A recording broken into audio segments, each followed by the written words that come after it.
দর্শক, নিশ্চিত হয়ে গেল ব্রাজিলের নকআউট পর্বের প্রতিপক্ষ এশিয়ান জায়ান্ট জাপানের বিপক্ষে নকআউট পর্বের রাউন্ড অফ 32-এ মুখোমুখি হবে টিম ব্রাজিল। তো ম্যাচটি কখন শুরু হবে, কিভাবে দেখবেন, দু দলের পরিসংখ্যান সহ সম্পূর্ণ সময়সূচি থাকছে আজকের এই ভিডিওতে। বিশ্বকাপের গ্রুপ স্টেজ শেষ করেছে ব্রাজিল, যেখানে সি গ্রুপ থেকে 3 ম্যাচে 7 পয়েন্ট অর্জন করে গ্রুপ চ্যাম্পিয়ন হয়ে নকআউট পর্বে উঠেছে ব্রাজিল। অন্যদিকে এফ গ্রুপ থেকে ইউরোপীয় প্রতিপক্ষের বিপক্ষে খেলতে হয়েছিল জাপানকে, যেখানে ছিল নেদারল্যান্ড, সুইডেন এবং তিউনিসিয়ার মতো দল। এদের বিপক্ষে হাড্ডাহাড্ডি লড়াই করে 5 পয়েন্ট অর্জন করে দ্বিতীয় স্থান থেকে নকআউট পর্ব নিশ্চিত করেছে এবং নকআউট পর্বের এই গুরুত্বপূর্ণ ম্যাচে ব্রাজিলের বিপক্ষে মুখোমুখি হবে জাপান। তো চলুন এখন দেখে আসি জাপান এবং ব্রাজিলের এই রাউন্ড অফ 32-এর গুরুত্বপূর্ণ ম্যাচের সময়সূচি।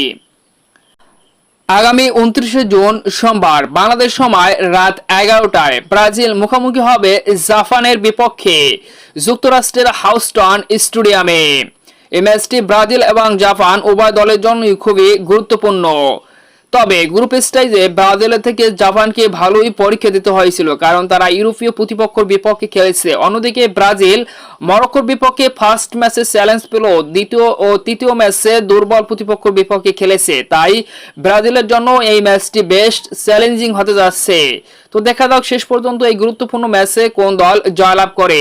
যদি আমরা দু দলের লাস্ট ম্যাচগুলোর পরিসংখ্যানের দিকে তাকাই, তাহলে দেখা যাবে ব্রাজিল নিজেদের খেলা সর্বশেষ 5 ম্যাচের ভিতরে 4টিতে জয়লাভ করেছে, একটি ম্যাচ ড্র করেছে। অন্যদিকে জাপান নিজেদের খেলা শেষ 5 ম্যাচের ভিতরে 3টিতে জয় পেয়েছে, 2টিতে ড্র করেছে। তাই দুর্দান্ত ফর্মে রয়েছে দু দল, এটা তাদের পরিসংখ্যান কিংবা রিসেন্ট পারফরমেন্স দেখলেই বোঝা যায়। তবে হেড টু হেডে তারা লাস্ট 2 বারের ভিতরে একবার জাপান একবার ব্রাজিল উইন করেছে। সর্বশেষ ম্যাচে ব্রাজিলকে 3-2 গোলের ব্যবধানে জাপান হারিয়ে, তাই জাপানের বিপক্ষে মোটামুটি একটি কঠিন পরীক্ষাই হতে যাচ্ছে ব্রাজিলের। তো কমেন্ট বক্সে জানিয়ে দিন এই গুরুত্বপূর্ণ ম্যাচে কোন দল জয়লাভ করবে।